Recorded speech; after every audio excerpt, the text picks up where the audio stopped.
Nous allons parler aujourd'hui de la paracha de Ekev, et une paracha très riche en enseignements.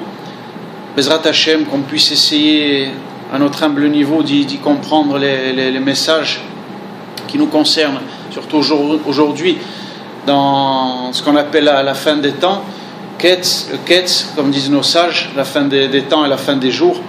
Et il y a des messages véritablement qui sont annonciateurs, comme on va le voir surtout dans la prophétie de Daniel, les signes de la fin de la civilisation de Édom, comme nos sages nous l'enseignent, la civilisation de Édom qui est représentée par l'Occident, par Rome.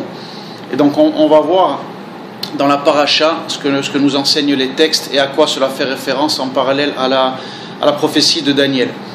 Le texte nous dit au début de la paracha de Ekev, Ve'aya Ekev Tishmun et amishpatim haele ve'shamartem ve'asitem otam ve'shamar Adonai Elohecha lecha et aberit ve'et achesed asher nishba la'avotecha. En réalité, nos sages nous enseignent que le verset veut dire, et lorsque vous arriverez au talon, qu'est-ce que ça va représenter le talon qu'on va voir?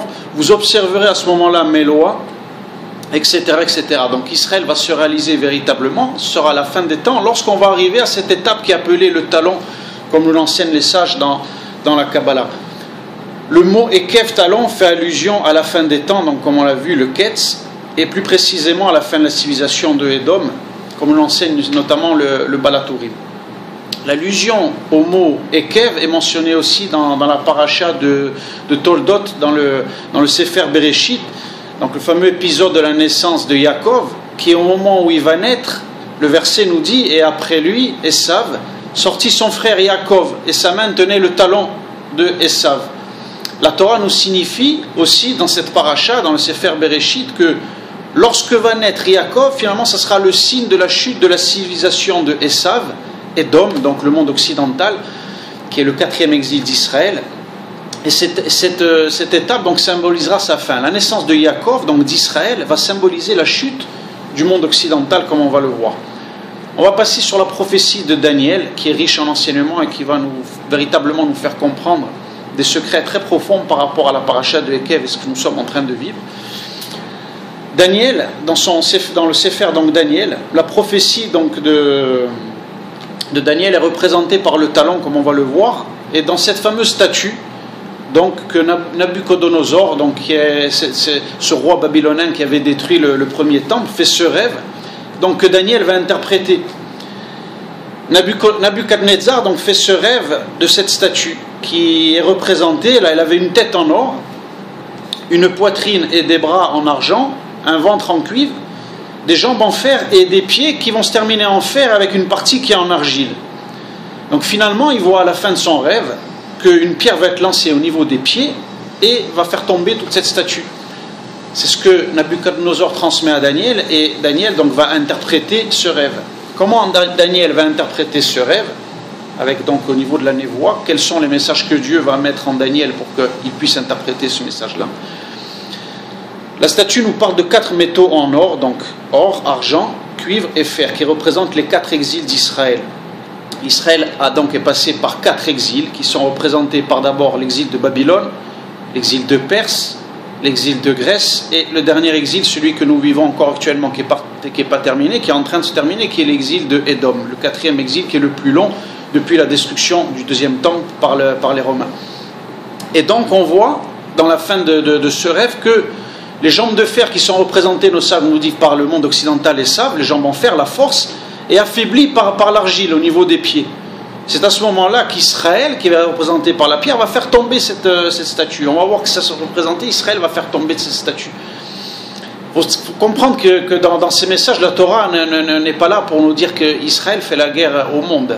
Israël ne fait pas la guerre au monde, il fait la guerre à un monde par rapport véritablement à ce que Dieu a transmis à Israël. Nous ne sommes qu'un canal de ce que le Hachem veut et sa volonté, et une mission pour reconstruire le monde selon ses valeurs. Donc Hachem va être l'artisan, va être le canal par lequel un monde va cesser, un monde comme on le voit qui est représenté par la mort, par l'idolâtrie, etc., par la décadence, par la perte des valeurs. Et cette statue représente tout cela. On va voir comment Israël va faire tomber cette statue. Donc ces exils représentent globalement toujours le même objectif, qui est empêcher d'être Israël, d'être une nation souveraine sur sa terre. Tous ces exils depuis Babylone représentent ça. Empêcher Israël de devenir une nation souveraine ici et d'être la nation par laquelle Hachem va se dévoiler et va reconstruire le monde dans ses valeurs. Cette statue représente, comme le disent aussi nos sages justement, l'homme immobile. Donc il représente la mort et l'humain qui est figé, véritablement. C'est tout le sens de l'idolâtrie, de la Vodazara, qui est l'extrême opposé de la vie, qui est le symbole constamment du mouvement et du changement, comme l'expliquent nos sages. C'est la raison pour laquelle, finalement, Hachem, Dieu déteste toute forme d'idolâtrie et de statue et d'image figée. Parce que justement, ça incarne le monde de la mort, comme on va le voir représenté par cette statue, justement. Et donc, cette argile, pour essayer de comprendre que c'est quoi cette matière, cette argile, donc cette terre qui va venir affaiblir la statue au niveau des pieds, qui s'infiltre dans le fer, donc elle va l'affaiblir. Le fer qui est représenté par Esav, par l'Occident, c'est l'islam d'une certaine manière. Déjà d'une part, comme le dit Rashi, nous fait allusion aussi dans la paracha, dans Vaïkra, dans le Sefer Vaïkra, il nous dit que, dans la paracha de Vaïkra, pardon, le Sefer Béchit, où on voit que Abraham demande à ces 3 visiteurs qui sont présentés par des malachim de se laver les pieds, au niveau des pieds, donc on voit au niveau du talon toujours, parce qu'Abraham pensait qu'ils étaient arabes, donc, et qu'ils se prosternaient dans leur système idolâtre devant la poussière qui recouvre leurs pieds. Et donc c'est le lien qu'on voit justement, on sait que c'est Ishmaël au niveau de l'argile, parce que justement le lien entre le monde arabe et la terre est représenté par l'argile dans la Torah. Et l'Occident justement, dans la perte de ses valeurs, et en jouant, comme on le sait aujourd'hui, la carte islamique chaque fois, même par rapport à Israël, se range véritablement du côté et collabore avec le monde arabo-musulman, est en train de réaliser la prophétie de Daniel.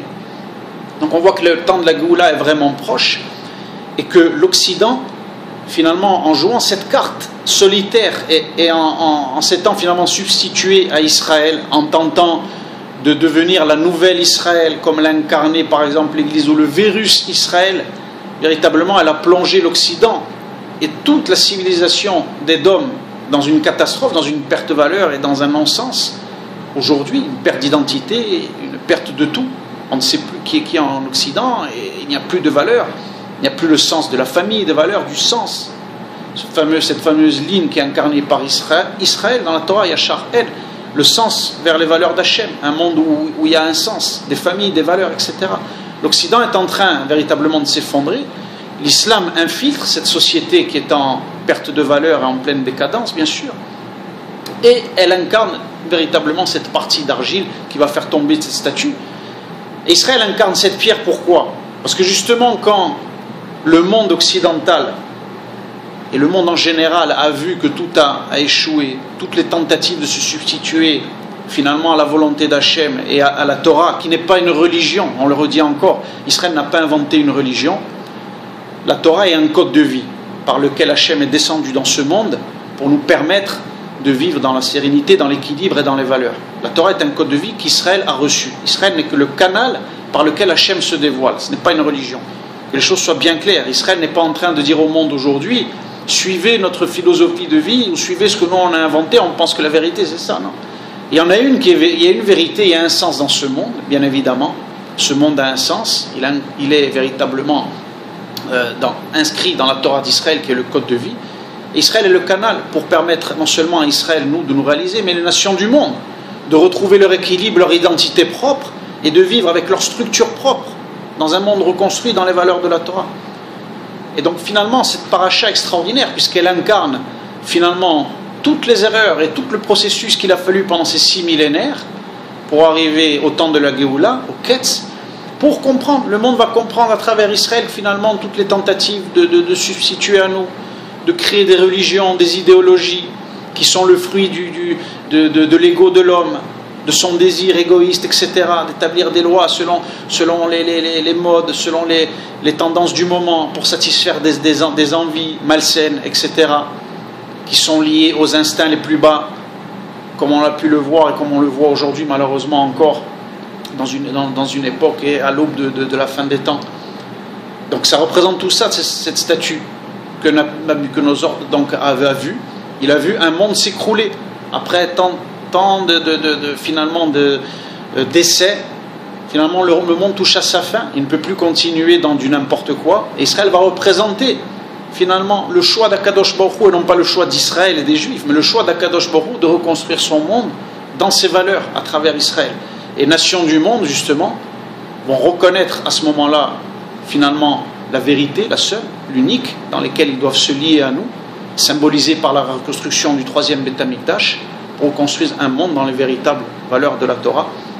Donc le temps est proche, mes amis, de la Géoula, où Israël fera tomber cette statue, Bezrat Hashem, et reconstruira un monde stable dans les valeurs d'Hachem. Et donc renforçons-nous, soyons en Israël. La mission qu'Hachem nous a confiée est immense. Et d'ici, qui met Tzion, Tetset Torah, Udvar Yerushalayim, quand la parole de Tzion va sortir, elle va bien aller dans une direction, c'est justement cette parole de Tzion. Elle va justement vers les nations. Les nations qui verront que tout s'effondre comprendront que le message authentique et le message du divin sort d'Israël dans une nation reconstruite et souveraine.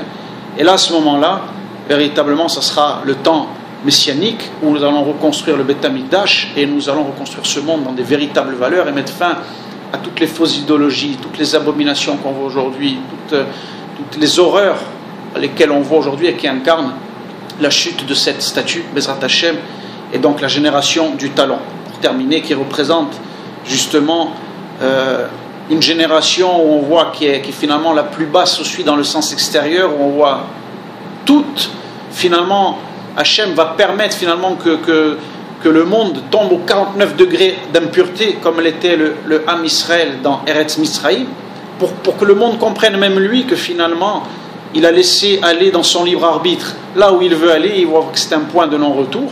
Et là, la Géoula va se faire, Bezrat Hashem, dans un temps très proche, et de nos jours, Bezrat Hashem, à très très bientôt.